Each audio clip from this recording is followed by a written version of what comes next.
Hello प्यारे बच्चों, कैसे हैं आप सब। आशा करता हूं आप सब बढ़िया होंगे।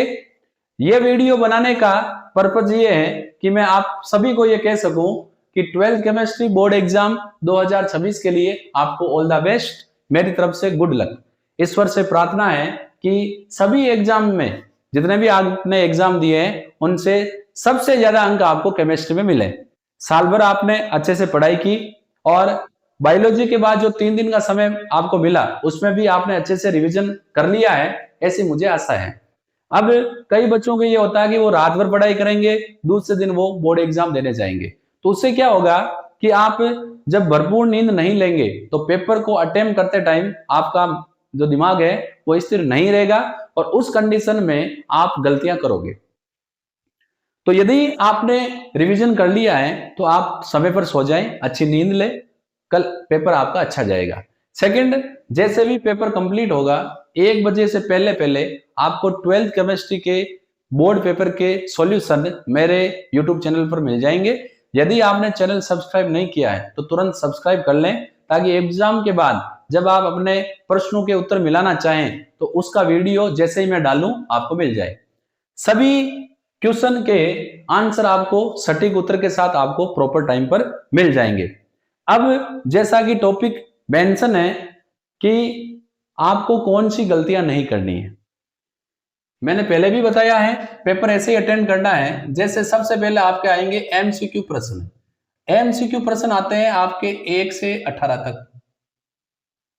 तो आपको एमसीक्यू प्रश्न सभी प्रश्न साथ में करने हैं। जैसे मान लो आपको क्वेश्चन नंबर 2 का आंसर नहीं आ रहा तो आप खाली जगह छोड़ दें, 1 से 18 आप क्वेश्चन नंबर लगा लें और जो भी सही आंसर है, जैसे क्वेश्चन नंबर ए में जो 1 है इसमें मान लो आपका सही आंसर है ए।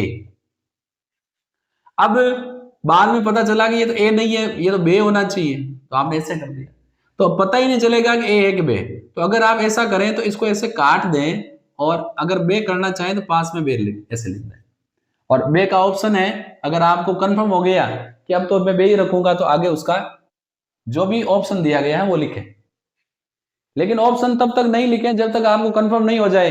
कई बच्चे यूं होते हैं कि बे लिख दिया, इसका जो भी ऑप्शन है उसको लिख दिया, जैसे हिमांक का अवनमन लिख दिया, अब पता चले कि बे नहीं है तो वो बे को भी काटेगा, हिमांक के अवनमन को भी काटेगा, तो ऐसी कंडीशन में दिक्कत हो जाएगी। अब कई बच्चे ऐसे काटते हैं, ये काटने की आवश्यकता नहीं है। मान लो यहाँ आपने कुछ लिख रखा है, उसको काटना चाहे तो बस इतनी लाइन मार दें, पता चल जाएगा काटा हुआ है। क्योंकि एग्जाम में जब कॉपी चेक करेगा तो ऐसे काटा मारा होगा तो उसका ध्यान इसी पे जाएगा कि कितनी गलतियां कर रखी है। तो आपको एमसीक्यू प्रश्न 1 से 18 कंटिन्यू करने हैं। जितने भी आपको उत्तर आ रहे हैं वो पहले लिख लो और जो नहीं आ रहा है उसकी जगह खाली छोड़ दो, जब आपको उसके उत्तर लिखने तब लिख दो। सेकंड, उसके बाद रिक्त स्थान वाले आते हैं। रिक्त स्थान वाले भी 10 क्वेश्चन आते हैं, तो आपको 1 से लेकर 10 तक कंटिन्यू करने हैं।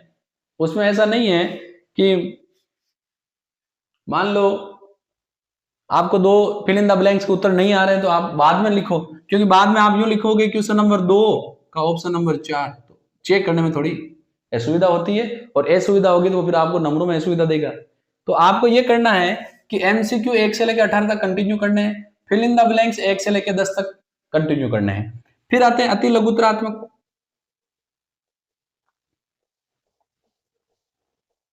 ये क्वेश्चन नंबर 3, इसके भी सेक्शन है, इसमें लगभग आपके 10 सवाल आते हैं।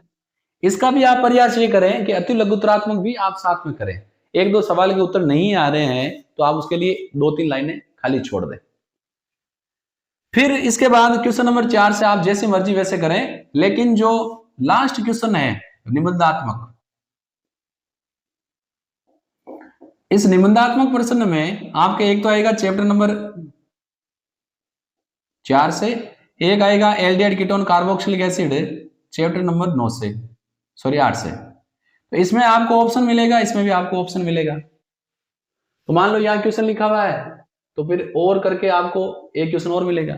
तो ऐसा नहीं कि आप जैसे मान लो पहले क्वेश्चन में 4 या 2 सेक्शन है, 1 और 2, और इसमें भी 2 सेक्शन है, 1 और 2, तो ऐसा नहीं कि आपको इसमें 1 आ रहा है इसमें 2 आ रहा है तो आप इसका 1 कर लो इसका 2 कर लो। तो ऐसी कंडीशन में दोनों में से एक को ही सही माना जाएगा।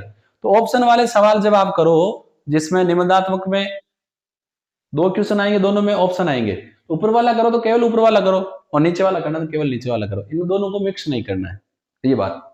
अब मान लो कोई प्रश्न ऐसा जिसका आपको उत्तर नहीं आ रहा है, तो उस कंडीशन में उससे संबंधित जो भी आपको याद है वो लिख दो। या मान लो कोई क्वेश्चन ऐसा है जिसका उत्तर आपको नहीं आ रहा है, उससे संबंधित आपको कुछ नहीं मिल रहा है, तो आपको केमिस्ट्री में जो याद है वो लिख दो। मेरे कहने का मतलब है कि सभी जो क्वेश्चन है, चाहे आपको आ रहे हैं नहीं आ रहे हैं, वो अटेंड करने आवश्यक है। वो प्रश्न का उत्तर नहीं आ रहा है, उससे संबंधित कुछ लिखो, संबंधित याद नहीं तो केमिस्ट्री में जो याद है वो लिखो, ताकि कॉपी भरी रहेगी तो नंबर देने वाला अगर चाहे तो कहीं नंबर तो दे। प्रश्न कोई भी नहीं छोड़ना है, ये जरूर ध्यान रखें। एमसीक्यू साथ में करने हैं, फिल इन द ब्लैंक साथ में करने हैं, अति लघुत्तरात्मक साथ में करने हैं। और अगर आपको कोई सवाल का जवाब नहीं आ रहा है इन तीनों में, तो उसके लिए आप एक जगह छोड़ दें, खाली जगह के लिए एक लाइन छोड़ दें, एमसीक्यू के लिए एक लाइन छोड़ दें, अति लघुत्तरात्मक के लिए 2 लाइनें छोड़ दें। साथ में करोगे तो कॉपी सिस्टमेटिक रहेगी, तो नंबर देने वाला भी आपको जब कॉपी चेक करेगा तो सिस्टमेटिक काम किया हुआ है, आराम से नंबर देगा। अब मान लो आपने 8 पेज भर दिए, 90 पेज पर आप लिख रहे हो क्वेश्चन नंबर 1 का चौथा, और फिर उसमें लिख रहे हो बे, या आप लिख रहे हो क्वेश्चन नंबर 2 का थर्ड पार्ट, और फिर यहाँ आप रिक्त स्थान वाले लिख रहे हो, तो फिर ये अनसिस्टमेटिक काम होता है। और इस चक्कर में नंबर कोई नहीं काटता, लेकिन ऐसे चक्कर में यूं लगता है कि भाई इसके सिस्टमेटिक काम नहीं किया हुआ है, तो उस कंडीशन में आपकी कॉपी गहराई से चेक होती है। तो सभी बच्चों को एक बार फिर मेरी तरफ से बोर्ड एग्जाम 2026 केमिस्ट्री परीक्षा के लिए all the best, good luck, आपका पेपर अच्छा जाए ऐसी मुझे आशा है। और जैसे ही आपका पेपर हो उसके बाद जैसे ही मैं आपको बोर्ड पेपर का हल आपके लिए डालूं वीडियो, जैसे ही मान लो 11:15 आपका बोर्ड पेपर कंप्लीट हो जाएगा, मेरा प्रयास रहेगा कि 12 से 1:30 बजे तक, 12 से 12:30 तक मैं पेपर का वीडियो बना के 12:45 तक अपलोड कर दूं। तो अपलोड करने के बाद जैसे ही आप वीडियो देखें, मैंने आपको जो पढ़ाए हैं उसमें से कितने क्वेश्चन आए, इंपॉर्टेंट से कितने क्वेश्चन आए, कमेंट बॉक्स में डालें। और मैंने मान लो पढ़ाया है उनमें से कितने सवाल ऐसा नहीं हो कि आपने पढ़ा उसमें से आया ही नहीं हो, तो भी वो भी आप कमेंट में डाल सकते हो। और यदि मैंने जो पढ़ाया है उससे आपकी हेल्प हुई है, और अगर आपकी वास्तव में हेल्प हुई है, आपको अच्छे अंक प्राप्त हुए हैं मेरी पढ़ाई की वजह से, तो आप कमेंट बॉक्स में डालें। और अपने जूनियर को भी मेरे यूट्यूब चैनल का लिंक शेयर करें, वीडियो को लाइक करें और ज़्यादा से ज़्यादा शेयर करें।